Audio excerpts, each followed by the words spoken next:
Hello students, welcome to your Pita Education. I am Jitendra Tyagi. So as all of you know, many IITs have started their form filling earlier and most of the IITs are over and CCMT is open. But there are many other institutes which provide admissions in MTech program and which are really very good colleges for doing MTech. Okay. So one of such colleges that is NSUT in Delhi, Netaji Subhas University of Technology. Delhi. Okay, it is also very good college in terms of placements and quality of education, research, everything, right?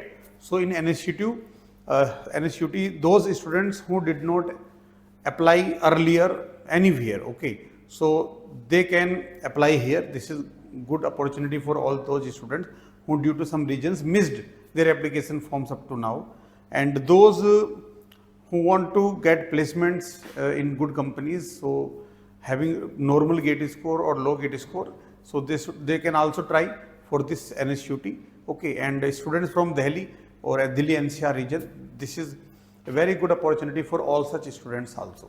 Okay, so let us talk about NSUT. Here you can see Netaji Subhas University of Technology under Delhi Act 6 of 2018, Government of NCT of Delhi, formerly Netaji Subhas Institute of Technology. Earlier it was a central government college affiliated to DU, but now it is a state government college. Okay, so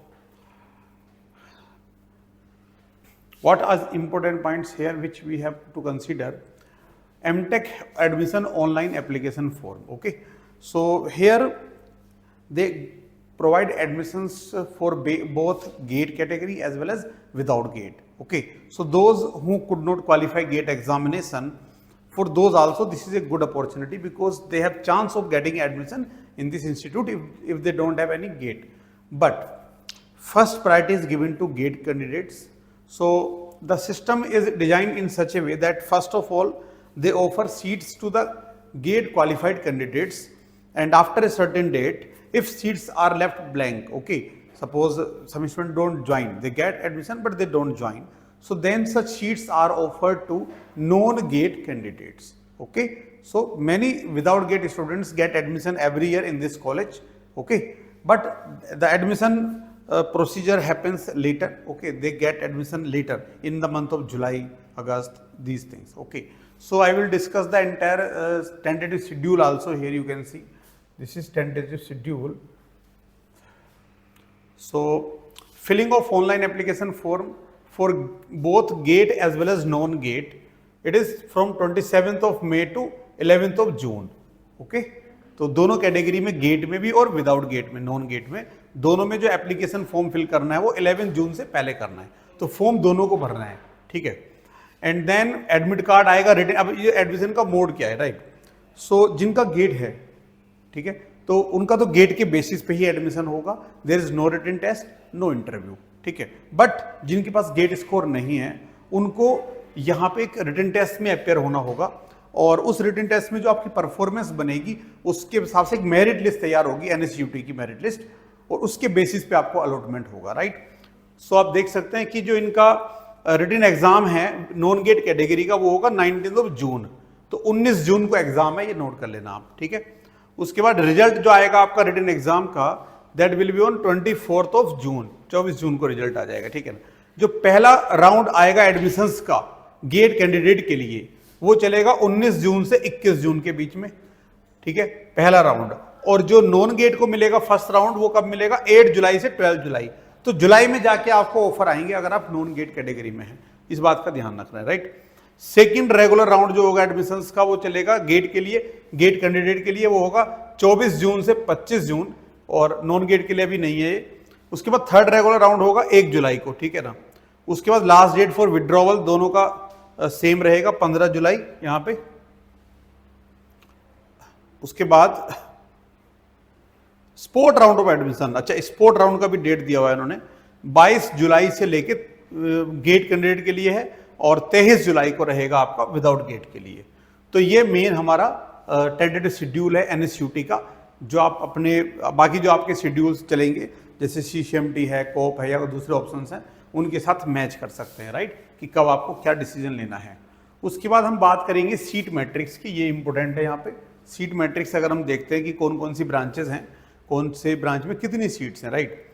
सो देखो सबसे पहले signal, यहाँ पे VLSI काफ़ी अच्छा है, तो signal processing, VLSI और कम्युनिकेशन, ये 3 ब्रांच हैं इलेक्ट्रॉनिक्स एंड कम्युनिकेशन में।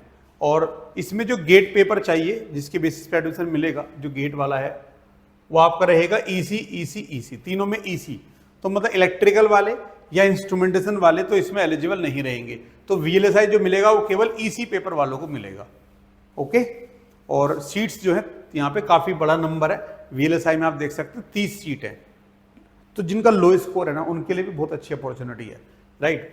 And then we have MTech इन computer science and engineering, so उसके लिए CS में गेट होना चाहिए आपका, 30 सीट है, राइट। उसके बाद mobile communication and network technology है, उसमें भी 30 सीट है कंप्यूटर साइंस में।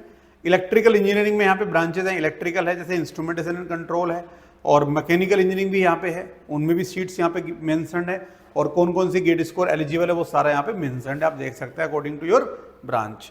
उसके बाद यहाँ पे देखो सबसे इंटरेस्टिंग क्या है, जो आप सभी का इंटरेस्ट होता है, आर्टिफिशियल इंटेलिजेंस आजकल ना, और इंफॉर्मेशन सिक्योरिटी, ये 2 ब्रांच को ध्यान से देख लीजिए। तो इसमें जो इंफॉर्मेशन सिक्योरिटी है वो तो CS वाले बच्चों के लिए रहेगा, बट आर्टिफिशियल इंटेलिजेंस जो है उसमें GATE CS, GATE EC, GATE EE और गेट IN। तो जो इंस्ट्रूमेंटेशन के स्टूडेंट्स हैं जिनके पास वैलिड गेट स्कोर है, इलेक्ट्रिकल के हैं और वो AI में जाना चाहते हैं, तो उनके लिए बहुत ही अच्छी अपॉर्चुनिटी है यहाँ पे NSUT में, कि वो 30 सीट्स हैं और चारों ब्रांचेज एलिजिबल है। उसके अलावा बाकी यहाँ पे स्ट्रक्चर सिविल इंजीनियरिंग की भी एक ब्रांच है और बायो इन्फॉर्मेटिक्स की भी ब्रांच है, ठीक है। तो आप ये सारा सीट मैट्रिक्स चेक कर सकते हैं। जो मेन डिटेल्स थी वो मैंने आपको बता दी है, बाकी इसमें जो पूरा ब्राउचर आप पढ़ सकते हैं और इन्फॉर्मेशन बाउचर यहाँ पे गिवन है। एलिजिबिलिटी क्राइटेरिया क्या है उसके बारे में ऑलरेडी मैंने बता चुका हूँ, फिर से आप यहाँ पे देख सकते हैं क्या क्या इंपॉर्टेंट पॉइंट्स हैं। The university offers admission on the basis of valid GATE score, एक तो गेट स्कोर के बेसिस पे एडमिशन मिलेगा, और दूसरा NSUT merit list based on a written exam, ठीक है, उसके बेसिस पे अपनी लिस्ट बनाएंगे। ये जो गेट वाले कैंडिडेट होंगे उनको स्कॉलरशिप मिलेगा, ठीक है, स्कॉलरशिप के लिए गेट कंपलसरी है, विदाउट गेट को स्कॉलरशिप नहीं मिलता है, राइट। अब जो सिलेबस है उसके बारे में बात करते हैं। जो रिटन एग्जाम होगा उसका सिलेबस क्या रहेगा, ठीक है, ये एक मेन क्वेश्चन बच्चों का होता है। तो syllabus of the written exam for different branches as per GATE test papers, okay, is given in this brochure. मतलब जो भी आपकी ब्रांच है उसके हिसाब से इन्होंने गेट का जो पैटर्न होता है, गेट का जो सिलेबस होता है उसी को रेफरेंस मान के वैसा ही पेपर ये तैयार करेंगे, और मिनिमम 60% मार्क्स आपको चाहिए, ठीक है, और इक्विवेलेंट CGPA इन क्वालिफाइंग डिग्री, आपके बीटेक में 60% मार्क्स चाहिए आपकी यूनिवर्सिटी के द्वारा जो मिलता है, राइट। और अगर कोई बीटेक परस्यूइंग है तो 7 सेमेस्टर तक का रिजल्ट आपको लगाना है। तो ये आपका एलिजिबिलिटी हो गया। बाकी जो इन्फॉर्मेशन आपको लगता है इसमें पूरा डिटेल में एक बार पढ़ेंगे, और इसमें एक शायद एक इंपॉर्टेंट पॉइंट यहाँ पे होता है, मेडिकल सर्टिफिकेट भी चाहिए होता है। तो आप एक बार पूरा ब्राउचर को रीड करेंगे और अपना इस फॉर्म को अप्लाई करेंगे, राइट। कॉलेज अच्छा है, स्पेशली जैसे VLSI हुआ, AI हुआ, इन ब्रांचेस में तो सीट्स फुल हो जाती हैं, वैसे भी प्लेसमेंट भी अच्छे हैं। So all of you can think, और अदर ब्रांचेस में भी यहाँ पे काफ़ी बच्चे ज्वाइन करते हैं, okay. So I hope those who miss the opportunity up to now they can get this opportunity, and जो भी इंटरेस्टेड है वो इस फॉर्म को अप्लाई करेंगे, ओके। सो बाकी योरपीडिया की वेबसाइट पे भी हम अपडेट देते रहते हैं कि कौन से फॉर्म्स अभी ओपन हैं। yourpedia.in पे आप जाके चेक कर सकते हैं किसकी लास्ट डेट अभी बची हुई है, वो सारे फॉर्म्स आप फिल कर दें, क्योंकि अभी बहुत सारे बच्चे हैं जो किसी वजह से फॉर्म ही नहीं भर पाए हैं, ठीक है, या बहुत सारा बच्चा है जिनको पता ही नहीं है कि गेट स्कोर उनके पास नहीं है, तो डिमोटिवेट होकर बैठ जाते हैं कि कोई ऑप्शन ही नहीं है, हमें पता ही नहीं है, ठीक है। तो ये अवेयरनेस ज़रूरी है, आप अपने दोस्तों को भी बताएं, और जो भी MTech जल्दी करना चाहता है अपना टाइम बचा के इसको ज्वाइन कर सकते हैं, ओके। All the best.